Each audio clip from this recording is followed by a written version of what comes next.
Často sa hovorí, že na to, aby firma poriadne rástla, potrebuje veľké investície. Ale čo ak to nie je tak úplne pravda? V tomto rozbore sa pozrieme presne na to, ako môžu aj malé firmy dosiahnuť naozaj ohromujúce výsledky, a to bez toho, aby museli siahnuť hlboko do vrecka. Ukážeme si silu dvoch filozofií z Japonska, ktoré zmenili svet výroby a dajú sa okamžite použiť. Pre mnohých majiteľov malých a stredných podnikov je toto žiaľ taká každodenná realita. Neustále hasenie nejakých požiarov, napäté rozpočty a taký ten pocit, že firma vás úplne valcuje, namiesto toho, aby to bolo naopak. Ak to znie povedome, tak následujúce minúty budú určite stáť za to. Ešte predtým, ako sa vrhneme na konkrétne riešenia, poďme sa na chvíľu zastaviť a povedzme si úprimne priznať si, akým výzvam vlastne čelíme. Pretože až keď naozaj pochopíme problém, tak potom môžeme nájsť to správne riešenie. Viete, na rozdiel od veľkých korporácií, tu každé 1 euro a každá hodina naozaj zaváži. Týmy sú malé, takže keď ochoruje jeden človek, je to ako by vypadla štvrtina motora. A keď firma rastie, procesy, ktoré kedysi úplne v pohode fungovali, sa zrazu stávajú zdrojom chaosu a plýtvania. Predstavte si to ako také zanesené potrubie, ktoré jednoducho spomaluje celý systém. A teraz tá najlepšia správa. Existuje spôsob, ako tieto prekážky prekonať, a to s minimálnymi, často až nulovými finančnými nákladmi. A najlepšie si to asi ukážeme na reálnom príklade, ktorý vás možno naozaj prekvapí. Tak si zoberme napríklad malú rodinnú pekáreň, povedzme so 4 zamestnancami. Skúste si predstaviť tú vôňu čerstvého chleba, ale zároveň aj ten stres v očiach majiteľa, ktorý neustále mešká s dodávkami a jeho ľudia sú už na pokraji vyhorenia. Ich problém? No, bol to totálny chaos v usporiadaní a neefektívne procesy. A aký bol výsledok ich zmien? Podarilo sa im zvýšiť dennú produkčnú kapacitu o neuveriteľných 20%. A to znamená viac spokojných zákazníkov, menej stresu a, samozrejme, viac peňazí v kase. No a teraz to najlepšie. Ako to vôbec dosiahli? Pripravte sa na prekvapenie. Žiadne drahé stroje, žiadni noví zamestnanci. Nie. Jednoducho si sadli k stolu, zobrali si papier a pero a nakreslili si, ako sa vlastne pohybujú po tej pekárni. A zistili, že zbytočne nachodia kilometre. Presunuli pár vecí, aby skrátili cesty a začali pripravovať cesto v efektívnejších dávkach. Absolútne drobné zmeny, ktoré mali obrovský dopad. To je genialita v praxi. Dobre, teraz sa poďme pozrieť pod pokrievku, čo sa za týmto malým zázrakom vlastne skrýva. Za týmito výsledkami stoja dve kľúčové filozofie – Kaizen a Lean. Obe pochádzajú z Japonska a sú tak trochu ako tajné zbranie tých najúspešnejších firiem na svete. Kaizen to nie je o nejakej jednorazovej revolúcii. Vôbec. Je to o vytvorení kultúry, kde každý deň, naozaj každý jeden zamestnanec hľadá malý spôsob, ako urobiť svoju prácu o kúsok lepšie. Predstavte si to ako kvapkanie vody na kameň. Jedna kvapka nespraví nič, ale tisíce kvapiek dokážu vyhľadiť aj ten najtvrdší kameň. Tá sila je v konzistentnosti a malých krokoch. Lean sa naopak zameriava na procesy. Jeho hlavným cieľom je nemilosrdne odstrániť všetko, čo je zbytočné. Teda všetko, za čo zákazník nie je ochotný platiť. Je to presne ako keď si balíte kufer na dovolenku. No nevezmete si so sebou nič, čo nebudete potrebovať. Však Lean robí presne to isté s firemnými procesmi, odstraňuje všetku zbytočnú záťaž. A čo je naozaj zaujímavé, je to, ako tieto dva koncepty spolupracujú. Predstavte si Kaizen ako motor, tú kultúru, ktorá poháňa zmeny.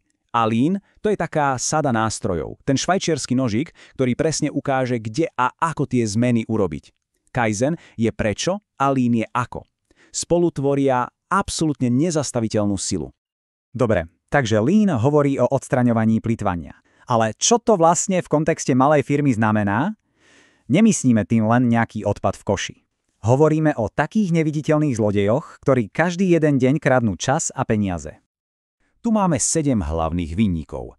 Napríklad zbytočný pohyb, keď zamestnanec behá po neusporiadanej dielni a hľadá náradí ako veverička oriešky. Alebo čakanie na schválenie či dodanie materiálu. To je ako stáť v zápche, zatiaľ čo čas a peniaze utekajú. Každá takáto sekunda je plytvanie, ktoré si jednoducho nemôžete dovoliť.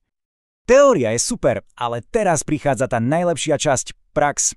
Tu sú 3 úplne jednoduché a mimoriadne účinné nástroje, ktoré sa dajú začať používať prakticky hneď zajtra a ktoré prinesú okamžité výsledky.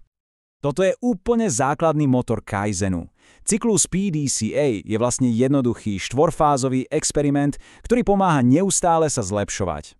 Je to ako recept na úspech. Naplánujete si, čo chcete dosiahnuť, vyskúšate to v malom, zmeriate, či to fungovalo a ak áno, spravíte z toho nový štandard. Jednoduché a geniálne. PDCA je skvelý nástroj, ale sám o sebe nestačí. Potrebuje aj palivo, ktoré ho bude poháňať. A presne tým palivom je tímový zvyk, ktorý buduje kultúru Kaizen. Krátke, každodenné stretnutie, zamerané len a len na malé zlepšenia. Predstavte si to. Každý deň, 10 minút. Celý tím sa stretne a každý povie jednu vec, ktorá ho včera brzdila. A spoločne sa rozhodne, či sa to dá rýchlo opraviť. Týmto sa zo zlepšovania stáva rutina, nie nejaká záťaž. Je to ako ranná káva pre firmu. Nakopne vás to do nového dňa plného efektivity. A tretí nástroj je vizuálny. Kanban tabula je dokonalý spôsob, ako zviditeľniť prácu, identifikovať úzke miesta a riadiť tok úloh. Skvele to ilustruje príklad jedného IT startupu, ktorý vďaka tomuto jednoduchému nástroju dosiahol naozaj neuveriteľné výsledky. A toto skvele ilustruje jeho silu. Tým, že si tento IT startup vizualizoval svoju prácu na jednoduchej tabuli s 3 stĺpcami, čo treba urobiť, na čom sa pracuje, hotovo, skrátili dodaciu lehotu svojich projektov o viac ako polovicu, z 5 dní na 2. A to znamená spokojnejších zákazníkov, menej stresu a viac času na inovácie. Takže kľúčovým bodom je začať. Teória je na nič bez akcie, preto je tu jasný krok za krokom plán na prvý mesiac, ktorý pomôže premeniť teóriu na skutočnosť a naštartovať cestu k úspechu. Nemusí sa urobiť všetko naraz, krok po kroku. Prvý týždeň si vyberte jednu malú vec na zlepšenie. Druhý týždeň pridajte denné stretnutia. Tretí zavediete vizualizáciu. A štvrtý začnete merať. Je to štrukturovaný, no flexibilný sprievodca, ako nabrať na obrátkach bez pocitu preťaženia. Pamätajte, aj tá najdlhšia cesta sa začína prvým krokom. A ak by si mal niekto odniesť len jednu jedinú myšlienku z tohto rozboru, nech je to táto. Sila Kaizenu a Leanu nespočíva v nejakých dramatických zmenách, ale v sile dôslednosti a malých, postupných vylepšení.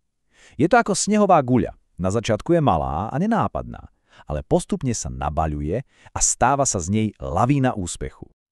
A na záver otázka na zamyslenie, ktorá nabáda k okamžitej akcii. Po tom všetkom, čo sme si ukázali, akú jednu malú zbytočnú vec vo vašom pracovnom procese môžete identifikovať a odstrániť hneď zajtra. Netreba čakať na dokonalý plán, začnite hneď teraz. Vaša budúcnosť vám za to poďakuje.